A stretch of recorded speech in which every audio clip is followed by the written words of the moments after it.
ரோகிணி முத்துவுக்கு எதிராக போடுற எந்த திட்டமும் நடக்காது அப்படின்னு சொல்லி யாரெல்லாம் நினைக்கிறீங்களோ அவங்களாம் வீடியோ கலெக்ட் பண்ணிக்கோங்க. ஆமாங்க, ரோகிணி இப்போ முத்துவை எதிரியாக பார்க்க ஆரம்பிச்சிட்டாங்க. கடைசி வரைக்கும் அவங்க என்ன தப்பு பண்ணாங்க, எதற்காக முத்து இந்த விஷயத்த பண்ணார் அப்படின்றத கூட கொஞ்சம் கூட யோசிக்கலை.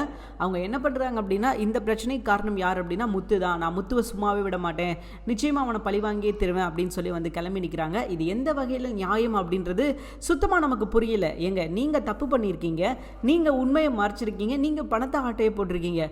முத்து அதை கண்டுபிடிச்சு சொல்லியிருக்காரு. ஸோ உங்கள் மேலே தப்பை வச்சுக்கிட்டு அவரை தண்டைக்கு போகிறேன், அவரை பழி வாங்க போகிறேன் அப்படின்னு சொல்லி நினைக்கிறது எந்த வகையிலும் சரி கிடையாது அப்படின்றது தான் நம்மளோட கருத்து. சரி, இன்னைக்கு எபிசோட் ஆரம்பத்தில் விஜயா அண்ட் அண்ணாமலை இவங்க 2 பேர்த்த தான் காட்டுறாங்க. அவங்க 2 பேரும் எதை பற்றி பேசிக்கிட்டு இருக்காங்க அப்படின்னா, இந்த பிரச்சனையை பற்றி தான் அண்ணாமலை சொல்கிறாரு. அண்ணாமலை என்ன சொல்கிறார் அப்படின்னா, விஜயா 2 பேரும் சேர்ந்து தான் தப்பு பண்ணியிருக்காங்க, நீ எப்பயுமே ஒரு சார்பாக தான் பேசுகிற. இந்த விஷயத்தில் ரோகிணிக்கு எவ்வளோ பங்கு இருக்குதோ அதே அளவு பங்கு மனோஜுக்கும் இருக்குது. மனோஜ் வந்து ஒன்றும் தெரியாத குழந்தை கிடையாது, அவன் ஒன்றும் அப்பாவி கிடையாது. ரோகிணி மறைக்க சொன்னா, சரி இவனாவது வந்து உண்மையை சொல்லியிருக்கணும்ல, அப்போ கூட சேர்ந்து தானே அவனும் மறைச்சிருக்கான், 2 பேருமே கூட்டு கலவாணிகள் தான் அப்படின்ற மாதிரி அண்ணாமலை சொல்கிறாரு. என்னதான் அண்ணாமலை உண்மையை சொன்னாலும் அதை விஜயாவால் ஏற்றுக்க முடியல. ஏன்னா இந்த விஷயத்தில் சம்மந்தப்பட்டது யார் அப்படின்னா மனோஜ். ஸோ மனோஜை காப்பாற்றணும் அப்படின்றதுக்காக அவங்க எந்த எல்லைக்கும் போவாங்க அப்படின்றது நம்ம எல்லாருக்குமே தெரியும். ஆரம்பத்துலேருந்து இப்போ வரைக்கும் மனோஜுக்காக தான் எல்லா விஷயமும் பண்ணிக்கிட்டு இருக்காங்க. ஆனால் மனோஜுக்கு பொறுத்த வரைக்கும் பணம் தான் முக்கியம். அவர் வந்து பணத்தை எப்படியாவது சம்பாதிக்கணும், நம்ம பெரிய பணக்காரனா ஒரு ரிச்சஸ்ட் பர்சனாக வாழணுமே தவிர மற்றபடி அவருக்கு எந்த ஒரு நோக்கமும் கிடையாது அப்படின்றது தான் நிதர்சனமான உண்மை. ஸோ மனோஜுக்காக தான் அவங்க இவ்வளோ விஷயங்களும் பண்ணாங்க அப்படின்றது தாங்க நிதர்சனமான உண்மை. அதனால தான் அண்ணாமலை இப்படி குற்றச்சாட்டு சுமத்தியும் அதை அவங்களால ஏற்றுக்க முடியல. இல்லைங்க, நான் ரோகிணி மேலே எவ்வளோ பாசம் வச்சுருந்தேன் தெரியுமா, மனோஜ் மேலேயும் தான் பாசம் வச்சுருந்தேன். மனோஜ் உன்னை ஏமாத்திட்டான்ல, நீ அடுத்த வீட்டு பொண்ணை கண்டிக்கிறதுக்கு முன்னாடி உன்னோட பையன் எப்படி இருக்கான்றதை யோசி விஜயா. எப்பயுமே ஒரு சார்பாகவே இருக்காத, 2 சார்பாகவும் யோசி. நீ தண்டனை கொடுக்கணும் அப்படின்னு நினச்சனா 2 பேருக்கும் கொடுத்த அப்படின்னா அது நியாயம், அதில் ஒரு தர்மம் இருக்குது. ஆனால் நீ உன்னோட பையனை தவிர்த்துட்டு நீ ரோகிணிக்கு மட்டும் தண்டனை கொடுக்கறது எந்த வகையிலும் ஏற்றுக்கொள்ள முடியாது அப்படின்ற மாதிரி தான் அண்ணாமலை சொல்கிறாரு. அண்ணாமலை இவ்வளோ சொல்லியும் அவங்க வந்து மனசு ஆறல, ரோகிணி தான் எல்லா தப்புக்கும் காரணம் அப்படின்ற மாதிரி தான் அவங்க சொல்லிக்கிட்டு இருக்காங்க.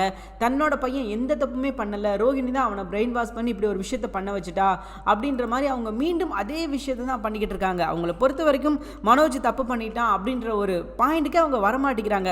மனோஜ் ரோகிணி தப்பு பண்ண வச்சுட்டா அப்படின்றத மட்டும்தான் அவங்க சொல்லிக்கிட்டு இருக்காங்களே தவிர அதை தாண்டி அவங்க ஒரு விஷயம் கூட பண்ண மாட்டேங்கிறாங்க, ஒரு விஷயம் கூட சொல்ல மாட்டேங்கிறாங்க. ஸோ அதுதான் இங்கே முக்கியமான பிரச்சனையாக பார்க்கப்படுது. ஏன்னா கொஞ்சமாவது மனசாட்சி அப்படின்ற ஒரு விஷயம் இருந்தால் காமனாக 2 பேருக்கும் இடையில ஓகே நீங்கள் தண்டனை பண்ணீங்களா, நீங்கள் தப்பு பண்ணீங்களா அப்படின்ற மாதிரி கேட்டு ஒரு விஷயத்தை பண்ணணும். ஆனால் அதெல்லாம் விட்டுட்டு நான் எதையுமே கேட்க மாட்டேன், மனோஜ் வந்து எந்த தப்பும் பண்ணியிருக்க மாட்டான் அப்படின்னு சொல்கிறது எந்த வகையிலையும் யாராலையும் ஏற்றுக்கொள்ளவே முடியாத ஒரு விஷயம். இவங்க இஷ்டத்துக்கு என்ன விஷயம்னாலும் பண்ணுவாங்க, பேசுவாங்க, சொல்லுவாங்க. ஆனால் இவங்களை யாராவது கேள்வி கேட்டால் கேள்வியை கேட்கக்கூடாது. இவங்களை பொறுத்த வரைக்கும் யாருமே இவங்களை கேள்வி கேட்கக்கூடாது அப்படின்றது மட்டும்தான் அவங்களோட எண்ணமாக இருக்குது.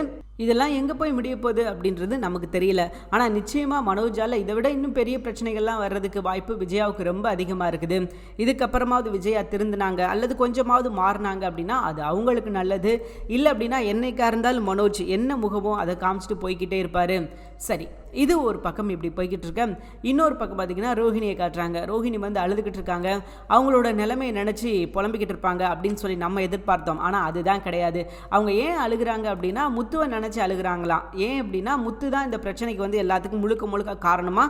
முத்து தான் தன்னை பழி வாங்கணும் அப்படின்னு சொல்லி நினச்சிக்கிட்டு இருந்தானா, தன்னை மாட்டி விடணும் அப்படின்னு நினச்சிக்கிட்டு இருந்தானா, அதற்கு ஒரு வாய்ப்பு கிடைச்சிருச்சு, அதை நினச்சி தான் நான் அழுதுகிட்டு இருக்கேன் அப்படின்ற மாதிரி சொல்கிறாங்க. ஏற்கனவே நம்ம ஆரம்பத்தில் என்ன விஷயம் சொன்னோம் இல்லையா, அதே விஷயந்தான்.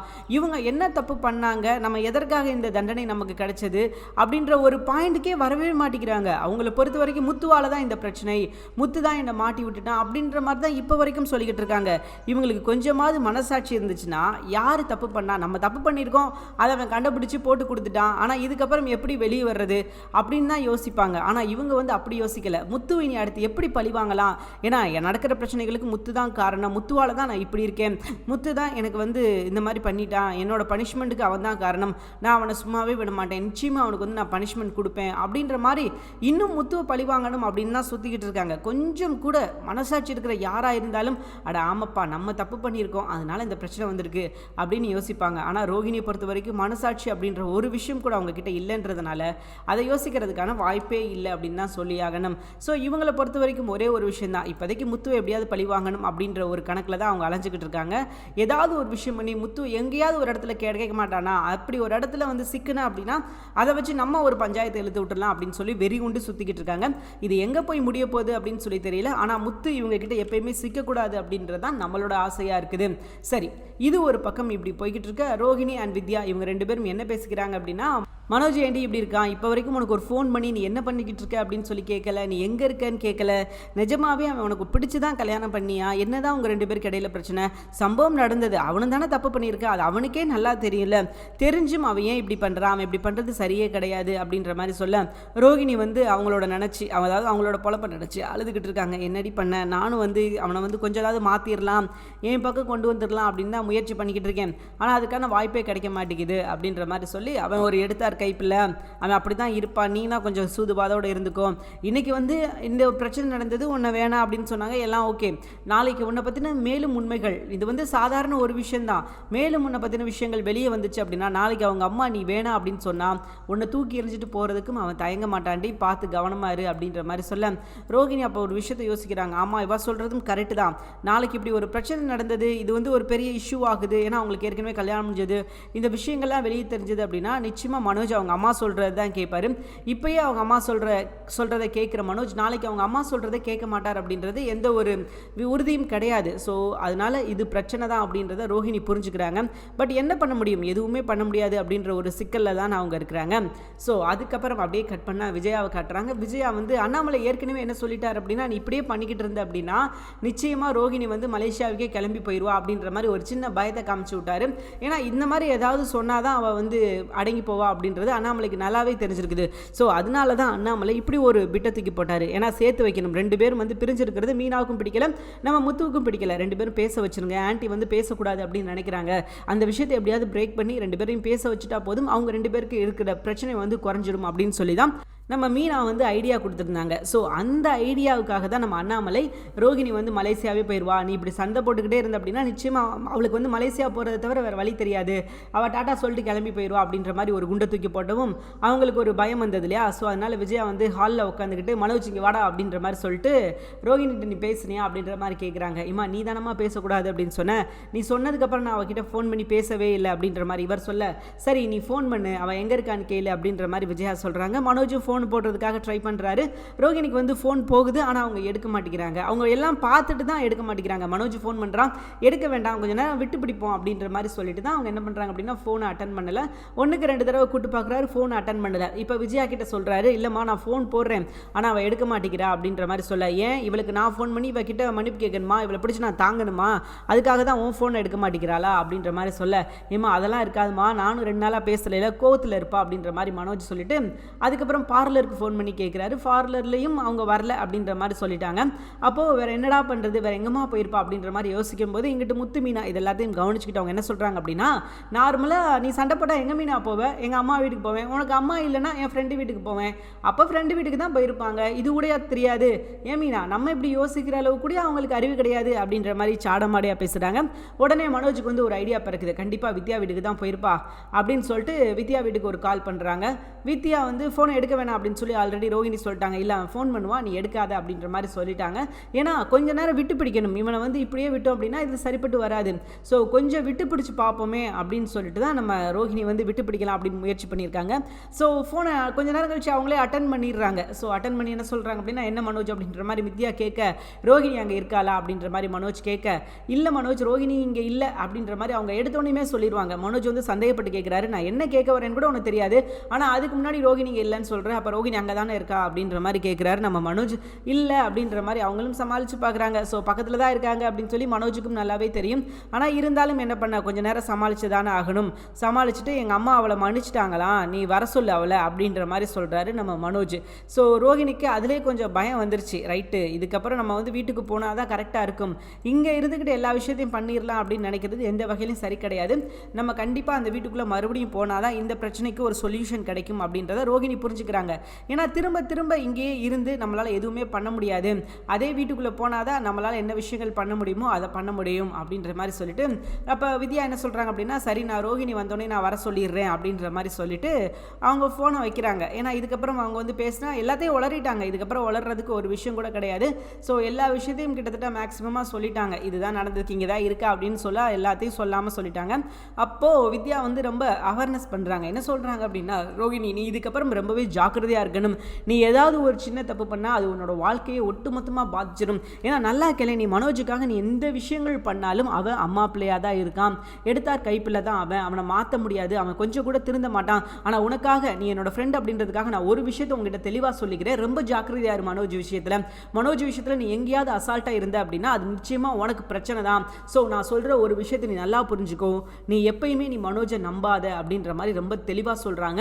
ரோஹிணியும் ஒரு முடிவு எடுத்துட்டாங்க, ரைட்டு இதுக்கப்புறம் வந்து நம்ம இப்படியே விட்டோம் அப்படின்னா சரிப்பட்டு வராது, அவங்க அம்மா பிள்ளையிலேருந்து மாற்றணும், ரெண்டு பேருக்கு இடையில சண்டை மூட்டி விடணும். இது நாள் வரைக்கும் மீனா முத்துவுக்கு இடையில சண்டை மூட்டி விட்டு அவங்களுக்கு பிரச்சனை கொடுத்துக்கிட்டு இருந்த ரோஹிணி, இதுக்கப்புறம் மனோஜ் அண்ட் விஜயா இவங்க ரெண்டு பேருக்கு இடையில சண்டை மூட்டி விடலாம். ஏன்னா இவங்க ரெண்டு பேரும் ஒற்றுமையாக இருக்கிறவரை நம்மளை வந்து டீலில் விட்டுருவாங்க, அது ஒரு நம்ம ஒரு கேள்விக்குறியாகவே இருப்போம். ஆனால் ரெண்டு பேருக்கும் இடையில இருந்து நம்ம ஒரு பிரச்சனையை உருவாக்கி ரெண்டு பேருக்கு இடையில ஒரு பிரச்சனையை ஏற்படுத்தணும் அப்படின்னா நிச்சயமாக அவங்க ரெண்டு பேரும் ஒன்று சேர மாட்டாங்க. நம்ம பக்கம் மனோஜ் ஆட்டோமேட்டிக்காக வந்துடலாம், கொண்டு வந்துடலாம் அப்படின்றது அவங்களோட அடுத்த கட்ட ஐடியாவாக இருக்குது. நிச்சயமாக இது பலிக்குமா அப்படின்னு கேட்டிங்கன்னா மேபி வாய்ப்பு இருக்குதுன்னு வச்சுக்கோங்களேன். ஏன்னா விஜயா கிட்ட ஒரு விஷயத்தை வந்து ரோஹிணி சொன்னாங்கன்னா அது அப்படியே நம்புவாங்க, ஆனால் சொல்ல வேண்டிய ஆள் சொன்னால் இன்னும் நம்புவாங்க. ஆனால் மனோஜ் விஷயத்தை பொறுத்த வரைக்கும் அந்த மாதிரி நம்ப மாட்டாங்க. அப்படி இருக்கும்போது ரோஹிணி எப்படி இந்த விஷயத்தை செய்ய போகிறாங்க, ஏன்னா கண்டிப்பாக இந்த விஷயம் செஞ்சால் மட்டும்தான் மனோஜ் அவங்க பக்கம் வருவாங்க அப்படின்றது அவங்களுக்கு நல்லாவே தெரியும். அதுதான் அவங்களோட ஐடியா தாட்டாக இருக்குது. ஸோ அப்படி இருக்கும்போது ஏதாவது ஒரு விஷயத்தை பண்ணி மனோஜுக்கும் விஜயாவுக்கும் சண்டை இழுத்து முட்டி விட்டுடலாம் அப்படின்ற மாதிரி அடுத்த பிளான் போட்டிருக்காங்க. நிச்சயமாக இந்த பிளான் அவங்களுக்கு கை கொடுத்தே ஆகணும். ஏன்னா இவ்வளோ நாள் வரைக்கும் ரோஹிணி ரொம்ப கஷ்டப்பட்டுக்கிட்டு இருக்காங்க, நமக்கே ரொம்ப பாவமாக இருக்குது இவங்களை பார்க்குறதுக்கு. அவ்வளோ தூரத்துக்கு வந்து அவங்களால எவ்வளோ கஷ்டப்பட முடியுமோ அவ்வளோ தூரம் கஷ்டப்பட்டுக்கிட்டு இருக்காங்க. இவங்க வந்து இப்போ வரைக்கும் ஒரு தப்பு கூட பண்ணதில்லை, வாழ்க்கையில் தப்பே பண்ணது கிடையாதுன்னா பாருங்களேன். இவங்க ரொம்ப யோக்கியமாக இருக்கிறாங்க, மனோஜ் வந்து அயோக்கியத்தனம் பண்ணிக்கிட்டு இருக்காரு அப்படின்ற மாதிரி அவங்க ஃபீல் பண்ணிக்கிட்டு இருக்காங்க. ஏமா நீ A1னா அவங்க A2மா, ரெண்டு பேரும் ஒரே குப்பையில் உருண மட்டையதாமா அப்படின்ற மாதிரி தான் நம்ம சொல்கிற மாதிரி இருக்குது. ஆனால் ஒரு விஷயங்க ரோஹிணி இந்த விஷயத்தில் பாராட்டியே ஆகணும். கொஞ்ச நேரம் அழுதுட்டு உட்காந்தாலும் டக்குன்னு அடுத்த நிமிஷத்தில் எந்திரிச்சு அந்த பிரச்சனையை எப்படி சமாளிக்கிறது, இதை எப்படி வந்து டீல் பண்ணுறது, முத்துவையும் பழி வாங்கணும், அதே நேரத்தில் இந்த பிரச்சனையை சரி பண்ணணும் அப்படின்ற மாதிரி தான் வித்யாட்ட சொல்கிறாங்க.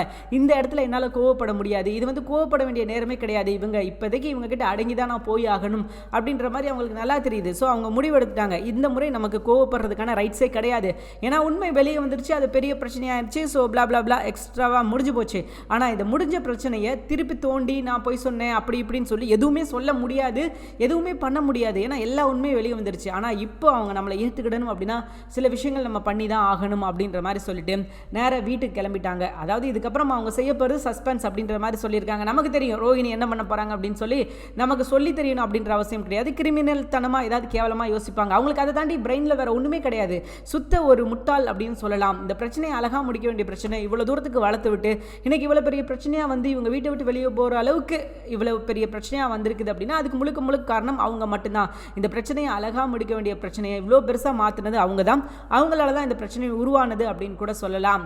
சரி, இப்போ நம்ம ரோஹிணி நேராக வீட்டுக்கு போகிறாங்க. இதற்கிடையில் மீனா, முத்து, ரவி, சுருதி இவங்க எல்லாரும் பேசிக்கிட்டு இருக்காங்க. ரோஹிணி வீட்டுக்கு வருவாங்களா வரமாட்டாங்களா அப்படின்ற மாதிரி சொல்ல, அப்போ முத்து சொல்கிறாரு நிச்சயமாக பார்லரமாக வீட்டுக்கு வந்துருவாங்க அப்படின்ற மாதிரி சொல்ல, ரவி இருந்துக்கிட்டு எப்படி சொல்கிற அப்படின்ற மாதிரி கேட்க, டே யாராவது வீட்டை விட்டு வெளியே போகிறாங்க அப்படின்னா வரமாட்டேன் அப்படின்னா என்ன பண்ணுவாங்க, பெட்டி பெட்டியாக பேக்கு இருக்கிறது எல்லாத்தையும் தூக்கிட்டு போவாங்க. ஆனால் பார்லரமாக கொண்டு போனது வெறும் ஒரே ஒரு ஹேண்ட் பேக் மட்டும்தான். ஸோ அவங்க சீக்கிரமே வந்துருவாங்க அப்படின்ற மாதிரி இவங்க எல்லாம் பேசிக்கிட்டு இருக்கும்போதே அப்போ நம்ம விஜயா வர்றாங்க. ஏய் அங்கே என்னடா பேசிக்கிட்டு இருக்கீங்க அப்படின்ற மாதிரி கேட்க, அண்ணாமலை வந்து ஏய் நிறுத்து, அவங்க என்னமோ பேசிட்டு போகிறாங்க, இங்கே இருந்துக்கிட்டு நீ அவங்க என்ன பேசுகிறாங்க அப்படின்றத நீ எதுக்கு கவனிக்கிற, ஓ வேலை எதுவும் அதை மட்டும் பாரு அப்படின்ற மாதிரி இவங்க பேசிக்கிட்டு இருக்கும்போதே நம்ம ரோஹிணி வந்துடுறாங்க. ரோஹிணி வந்து பார்த்துக்கிட்டு இருக்காங்க. அப்போ ரோஹிணியை பார்த்தோன்னே மனோஜ் வந்து இம்ப்ரெஸ் ஆகி ரோஹிணி அப்படின்ற மாதிரி கூப்பிட போக விஜயாவை பார்த்து அப்படியே ஆஃப் ஆயிடுறாரு. ஸோ அது எல்லாத்தையும் ரோஹிணி வந்து நோட் பண்ணுறாங்க. இந்த விஷயத்தை தான் அவங்க மாற்றணும் அப்படின்னு நினைக்கிறாங்க. முத்துவை சொல்லி எந்த பிரச்சனையும் கிடையாது, முத்துவை சொல்லி எந்த தப்பும் கிடையாது, ஆனால் முத்துவை பழிவாங்காமல் இருக்க மாட்டேன் அப்படின்னு சொல்லிட்டாங்க. அப்பையும் இந்த விஷயத்தில் என்ன சொல்கிறாங்க அப்படின்னா, மனோஜ் நம்ம கிட்ட இல்லாதது தான் பிரச்சனை, இந்த விஷயத்தில் முத்து மேலே எந்த தப்பும் கிடையாது, நம்ம மனோஜை கைக்குள்ளே போட்டுக்கிறணும், மனோஜ் நம்ம கைக்குள்ளே இருக்கணும் அப்படின்ற மாதிரி அவங்க ஃபீல் பண்ணுறாங்க. ஸோ அதுக்கான வேலையில் இதுக்கப்புறம் அவங்க இறங்க போகிறாங்க. அதுதான் நிதர்சனமான உண்மை, அதுதான் அவங்க தப்பிக்கிறதுக்கான வழி. ஏன்னா நாளைக்கு அவங்கள பற்றின விஷயங்கள் வெளியே வருது அப்படின்னா இந்த வீட்டுக்குள்ளே இருந்தால் நிச்சயமாக அவங்க அம்மா வந்து பிரிச்சுடுவாங்க. விஜயா வந்து ரெண்டு பேர்த்த வந்து பிரிச்சுடுவாங்க. இந்த ஒரு சின்ன பிரச்சனைக்கே 2 நாள் 2 பேர்த்த பேசவே விடலைன்னா அப்போது இன்னொரு பெரிய பிரச்சனை அப்படின்னா கண்டிப்பாக யோசிச்சு பாருங்களேன். விஜயா வந்து கிட்டேயே போக விட மாட்டாங்க மனோஜை. அது எவ்வளோ பெரிய பிரச்சனையாகும் அப்படின்றது ரோகிணிக்கு ரொம்ப நல்லாவே தெரியும். அதனால தான் ரோகிணி இப்போ என்ன பண்ணுறாங்க அப்படின்னா நைஸாக போய் பேசுவோமேன்னு சொல்லிட்டு முதல்ல அண்ணாமலை கிட்ட மன்னிப்பு கேட்குறாங்க. மன்னிப்பு கேட்டுட்டு என்ன சொல்கிறாங்க அப்படின்னா, அங்கிள் என்னை மன்னிச்சிடுங்க அங்கிள், நான் வேணுக்குமே செய்யலை, எனக்கு இதில் வந்து பெரிய பிரச்சனை உடன்பாடு எதுவுமே கிடையாது அப்படின்ற மாதிரி செஞ்ச தப்புக்கு மன்னிப்பு கேட்டுட்டு அண்ணாமலை என்ன சொல்கிறாரு அப்படின்னா, சரிம்மா எனக்கு எல்லாம் புரியுது, என்னை விட உங்கள் 2 பேர் மேலே தான் விஜய் அதிக பாசம் வச்சுருந்தா. நீங்கள் பண்ண துரோகத்தை தான் அவளால் தாங்கிக்க முடியல. நீங்கள் எல்லா விஷயத்தையும் அவன்கிட்ட சொல்லிட்டு செய்கிற மாதிரி இந்த விஷயத்தை நீங்கள சொல்லியிருந்தீங்க அப்படின்னா நிச்சயமாக அவன் உங்களுக்கு சப்போர்ட்டாக தான் இருந்திருப்பா. நீங்கள் இந்த விஷயத்தை எப்படி டீல் பண்ணணும் அப்படின்னு அவள் தான் உங்களுக்கு பிளான் போட்டு கொடுத்துருப்பான். ஆனால் நீங்கள் பண்ணது தப்பு. நீங்கள் என்ன பண்ணியிருக்கீங்க, பெரிய தப்பு பண்ணியிருக்கீங்க. ஏன்னா இது பார்வதிட்டு பேச போது கூட விஜய் என்ன சொன்னாங்க அப்படின்னா, அந்த விஷயத்தை என்கிட்ட சொல்லியிருந்தா நானே அவங்களுக்கு பிளான் போட்டு கொடுத்துருப்பேன்ல, மாட்டாமல் இருக்கிறதுக்கு என்ன பிளான் பண்ணணுமோ அதே பண்ணியிருப்பேன்ல, அதே மாரி ஒருவேளை இப்படி மாட்டியிருந்தா எப்படி காப்பாற்றணும் அப்படின்னு சொல்லி எனக்கு தெரியாதா, நான் காப்பாற்றிருக்க மாட்டேனா அப்படின்ற மாதிரி தான் அவங்க பேசுகிறாங்க.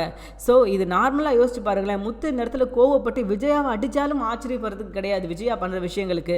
ஸோ ஆனால் அதை அவர் செய்ய மாட்டார். ஏன்னா அவர் நல்ல பிள்ளை அப்படின்றதுனால அதை செய்ய மாட்டார். அதை ஒரு சாக்கா வச்சு தான் இவங்க இப்போ வரைக்கும் தப்பிச்சுக்கிட்டு இருக்காங்க. சரி, இப்போ நம்ம கதைக்குள்ளே வருவோம். ரோகிணி கிட்ட அண்ணாமலை எப்படி சொல்லவும் ரோகிணி வந்து என்ன பண்ணுறதுன்னு சொல்லி தெரியல. விஜயா கிட்ட மன்னிப்பு கேட்குறாங்க. ஆண்டி என்னை மன்னிச்சிருங்க ஆண்டி, நாங்கள் வந்து வேணுக்கும் அப்படின்னு பண்ணலை அப்படின்ற மாதிரி. ஏன்னா அண்ணாமலையோட கருத்தும் அதுவாக தான் இருக்குது. அவங்க வந்து காசை எடுத்துகிட்டு போகலை. ரோகிணி வந்து ஜீவா மாதிரி பணத்தை திருடிட்டு ஓடலை. பணத்தை வச்சு அவள் நல்லா இருக்கணும், எனக்கு நகை நட்டு செயின் மோதிரம் அப்படின்னு சொல்லி அவள் எடுக்கலை. அவள் வந்து மனோஜ் நல்லா இருக்கணும், மனோஜ் வாழ்க்கையில் முன்னேறணும் அப்படின்றதுக்காக தான் பண்ணியிருக்கா. நல்லா யோசிச்சு பாரு, மனோஜ் வந்து நல்லா இருக்கணும் அப்படின்றதுக்காக மட்டும்தான் அவள் பண்ணியிருக்கா அப்படின்ற மாதிரி அண்ணாமலை சொல்ல, விஜயாவுக்கு வந்து ஏற்கனவே ஒரு பயம். முன்னாடியே சொன்ன மாதிரி அவள் வந்து அவ்வளோதான், நம்ம சண்டை போட்டோம் அப்படின்னா அவன் மலேசியா கிளம்பிடுவா அப்படின்ற மாதிரி சொல்ல, மலேசியா பணம் போயிருமே அப்படின்ற ஒரு பயத்தில் அவங்களும் என்ன பண்ணுறாங்க அப்படின்னா ரோகிணி கிட்ட பேசிடுவோம் அப்படின்னு முடிவெடுத்து தான் இப்போ இவ்வளோ தூரம் உட்காந்து பேசிக்கிட்டு இருக்காங்க. சரி, இப்போ அண்ணாமலை வந்து விஜயா கிட்ட மன்னிப்பு கேட்க சொல்கிறாங்க. நம்ம ரோகிணி மன்னிப்பு கேட்குறாங்க. விஜயா டக்குன்னு எழுந்திரிச்சு போகும்போது ஆண்டி ஒரு நிமிஷம் ஆண்டி அப்படின்னு சொல்லிட்டு டக்குன்னு காலில் விழுந்துடுறாங்க. ஏன்னா இதுக்கப்புறம் சொல்கிறதுக்கு ஒரு விஷயம் கூட கிடையாது இல்லையா. ஏன்னா இதுக்கப்புறம் சொல்லி அவங்களோட கருத்தை நியாயப்படுத்த முடியாது. அதனால் என்ன பண்ணுறாங்க அப்படின்னா டக்குன்னு காலில் விழுந்து ஆண்டி என்னை மன்னிச்சிருங்க ஆண்டி, எதுவுமே நான் வேணுக்குன்னு பண்ணலை, எல்லாமே மனோஜுக்காக தான் பண்ணேன், நான் உங்கள்கிட்ட சொல்லாமல் பண்ணது என்னோட தப்பு தான், இனிமேல் எந்த ஒரு விஷயனாலும் உங்ககிட்ட சொல்லாமல் நான் செய்ய மாட்டேன் அப்படின்ற மாதிரி சொல்ல, விஜயாவும் சரி இதுதான் உங்களுக்கு முதல் மண் கடைசியும், இனி நீங்கள் என்ன விஷயம் பண்ணாலும் என்கிட்ட சொல்லாமல் நீங்கள் செய்யக்கூடாது, எனக்கு தெரியாமல் ஒரு விஷயம் கூட நடக்கக்கூடாது அப்படின்ற மாதிரி நம்ம விஜயாவும் சொல்கிறாங்க. ஸோ அவங்களும் ஓகே சொல்லிடுறாங்க. ஏன்னா தப்பிக்க முடியாது, மாட்டிக்கிட்டாங்க, செக் வச்சுருக்காங்க, அப்போ எது சொன்னாலும் ஓகே அப்படின்னு சொல்லி தான் ஆகணும் அப்படின்றதுனால ஓகே அப்படின்ற மாதிரி சொல்லி வைக்கிறாங்க. ஆனால் சொல்லாமல் ஏதாவது செய்வாங்கன்னு நினைக்கிறீங்க? கண்டிப்பாக எல்லாமே செய்வாங்க. எதுவுமே சொல்லாமல் தான் செஞ்சுக்கிட்டு இருக்காங்க. விஜயாவுக்கு தெரிஞ்ச இந்த ஒரு பிரச்சனை தான், தெரியாது பல பிரச்சனைகள் இருக்குது.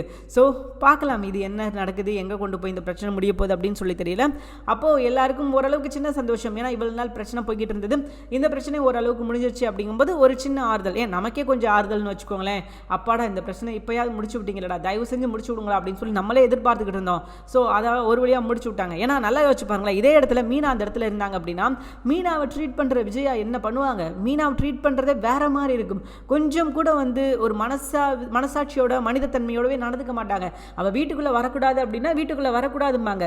அதே மாதிரி சத்யா பிரச்சனையில் கூட மீனா மேலே எந்த தப்பும் கிடையாது. அதுக்கு என்ன பண்ணாங்க, இவங்க வீட்டை விட்டு கிளம்பிட்டாங்க. மீனா இந்த வீட்டுக்குள்ளே இருந்தால் நான் இந்த வீட்டுக்குள்ளே இருக்க மாட்டேன் அப்படின்னு சொல்லி கிளம்பி போயிட்டாங்க.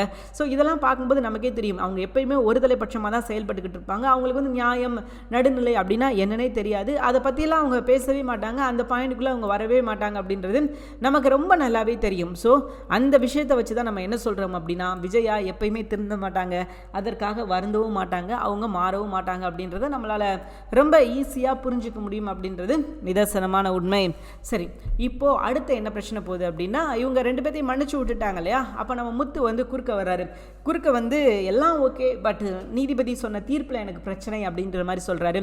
நீதிபதி சொன்ன தீர்ப்பில் உனக்கு என்னப்பா பிரச்சனை, அவங்களுக்குள்ள பிரச்சனை அது ஓகே, உனக்கு என்னப்பா பிரச்சனை அப்படின்னு சொல்லிட்டு அண்ணாமலை கேட்க, ஆமாப்பா எனக்கு இதில் தான் பிரச்சனையுமோ அப்படின்னு சொல்லிட்டு என்ன பிரச்சனையோ அதை முத்து சொல்கிறாரு.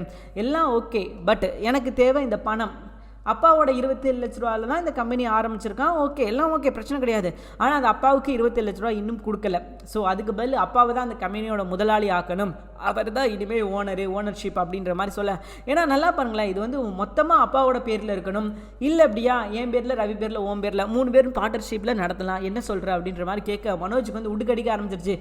என்ன நினச்சிக்கிட்டு இருக்க, நான் கஷ்டப்பட்டு நான் இவ்வளோ தூரத்துக்கு டெவலப் பண்ணி வச்சுருந்தா நீ வந்து கம்பெனியை சொந்தம் கொண்டாட பார்க்குறியா, எனக்கு நீ சாப்பாடு வாங்கிட்டு வரும்போதே தெரியும்டா, நீ எழுதி இப்போ வாங்கிடுவேன்னு, அதுக்கு தானே நீ எனக்கு சாப்பாடு வாங்கிட்டு வந்து கொடுத்த அப்படின்ற மாதிரி சொல்கிறாரு. இன்னும் அந்த சாப்பாடு வாங்கிட்டு வந்து கொடுத்த மேட்டரை அவர் மறக்கலை போல இருக்குது.